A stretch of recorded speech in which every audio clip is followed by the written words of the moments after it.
Eu quero discutir com você nessa tarde o que quer salvar o planeta e por que você vai falhar nesse objetivo.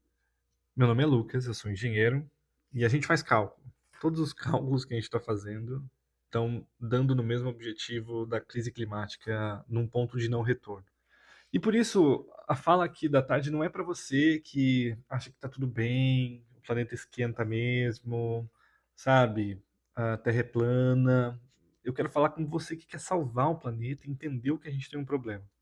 Porque afinal, você que não acredita que a gente tem um problema vai se ferrar também, entendeu? Então, eu quero falar com você que está preocupado em fornecer uma qualidade de vida para a próxima geração. Eu sou founder e CEO de uma startup que chama Ecomilhas e ela se inspirou muito no programa das milhas aéreas, só que agora aplicada à mobilidade sustentável. Então a gente recompensa quem usa a mobilidade sustentável ao invés de mobilidade poluente. Toda vez que então nosso usuário sai para caminhar, usa bike, metrô, trem, ônibus, até veículo elétrico abastecido a etanol para ir para o trabalho, por exemplo, ou fazer uma viagem corporativa. Eu pago as pessoas para serem mais sustentáveis, entendeu?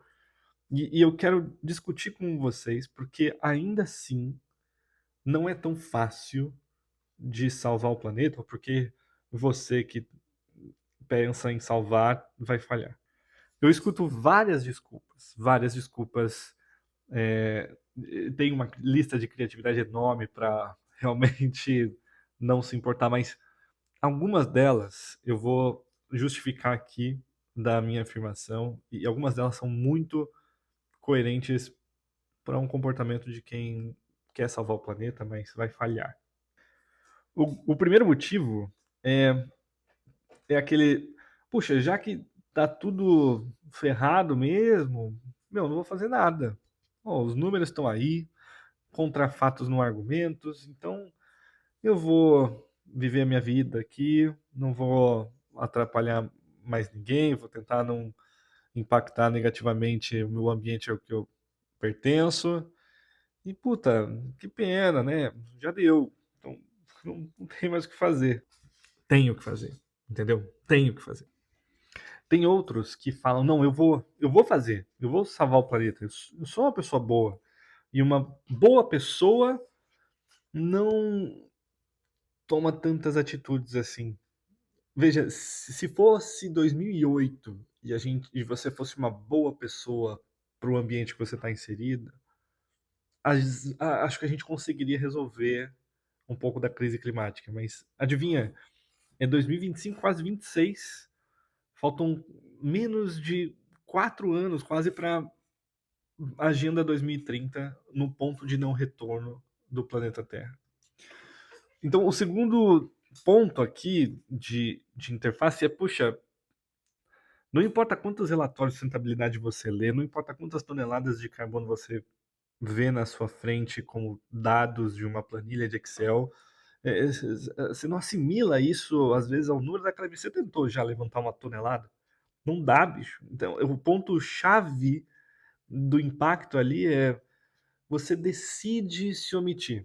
Por algum motivo você decide não fazer nada. Você tem poder de compra, você consegue comprar itens de melhor sustentabilidade, de uma cadeia de melhor rastreável. Você consegue influenciar as pessoas ao seu redor, mas por algum motivo você tem medo, ou às vezes preguiça, não sei.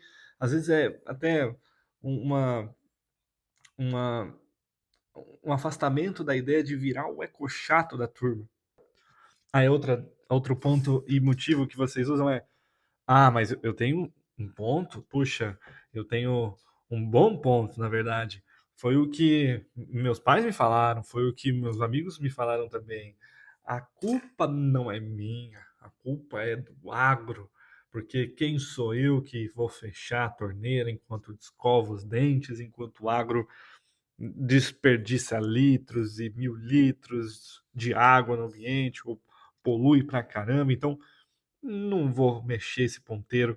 Então me falaram que, pô, eu não faço menor diferença na conta final ali crise climática. Quem são as minhas gramas perto da tonelada dessas grandes empresas, né? E isso não faz nenhum sentido matemático. Não multiplica impacto pelo número de habitantes daquela cidade, país, mundo, entendeu? Mas por algum motivo você se convenceu que isso faz sentido.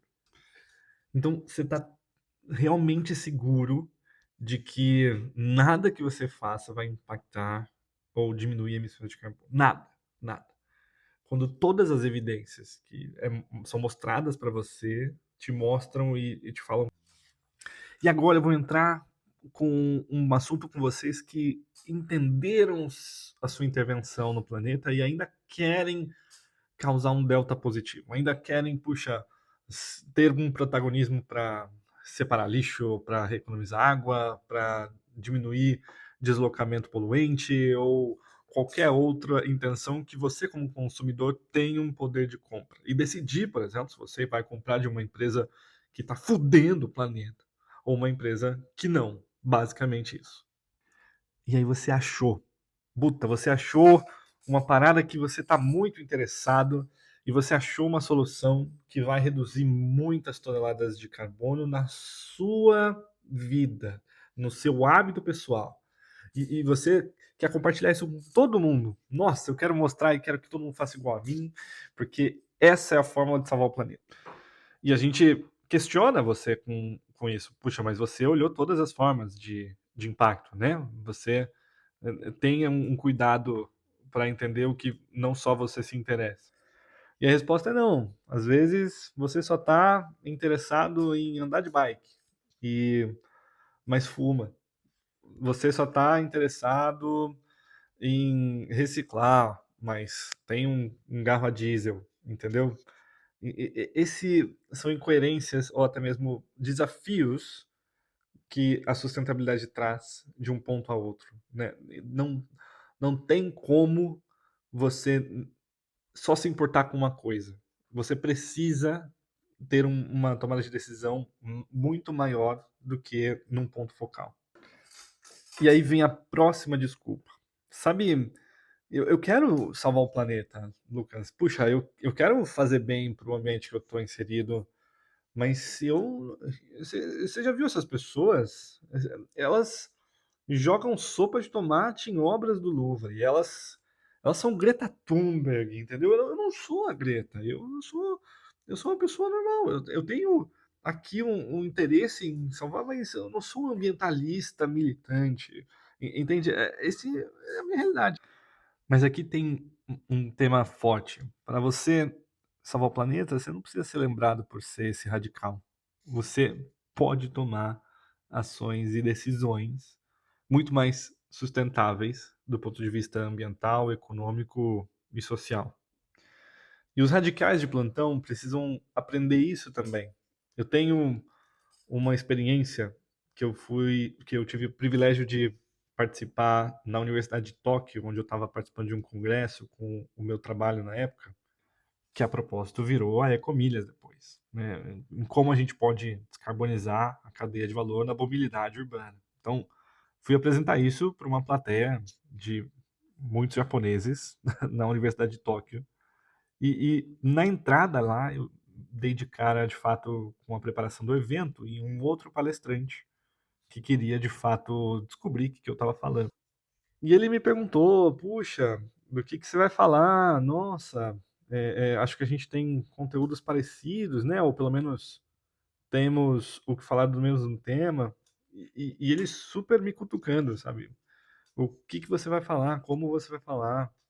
Você trouxe quais materiais? E aí eu falei, puxa, eu vou trazer aqui um tema de como a gente pode reduzir emissões de carbono na mobilidade, provocando aqui uma mudança de hábito, claro, mas tendo essa visão mais estratégica de engajamento para a sustentabilidade.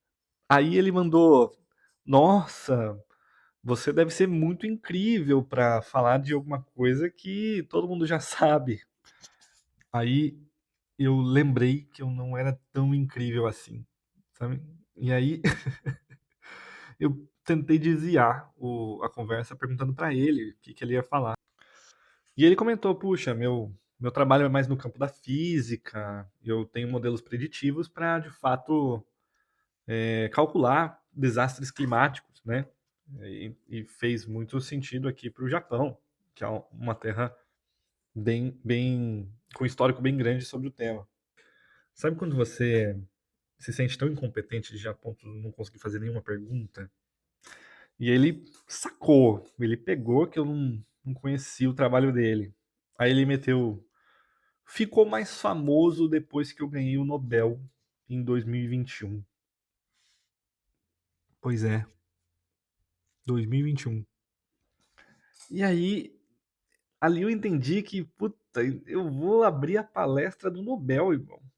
E, e ele me deu uma lição de moral muito grande num tema, claro, de humildade, mas que não é para eu conseguir inimigos em outros temas da sustentabilidade. E essa é uma das razões muito fortes, porque todo mundo que quer salvar o planeta vai falhar.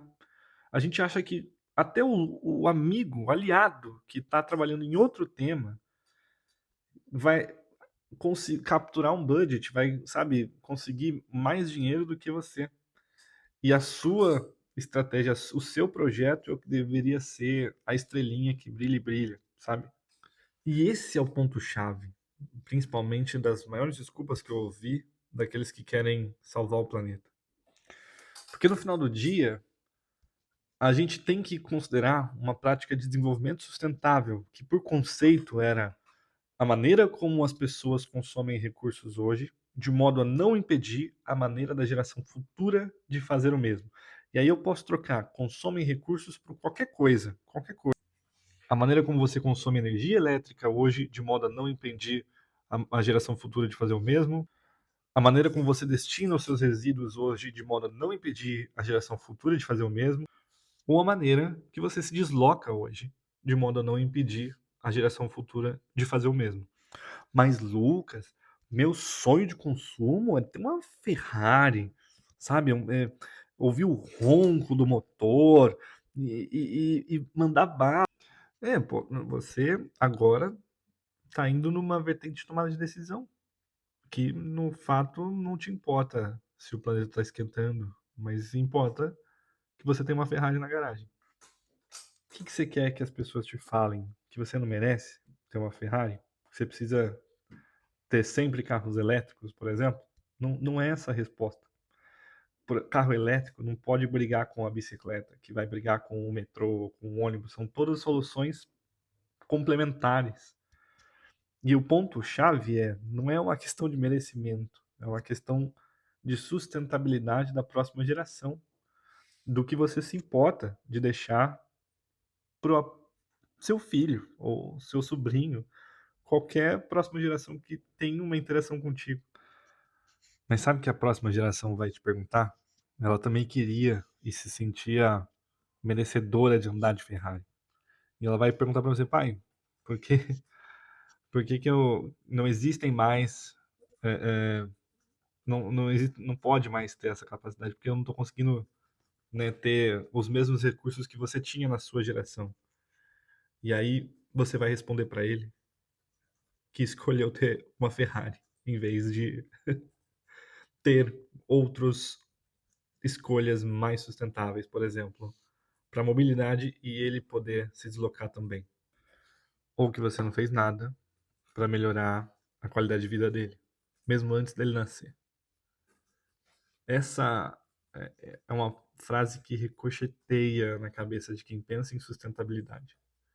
Se você já passou por essa frase na sua cabeça, vai doer muito você pensar que as suas ações podem refletir as ações da próxima geração.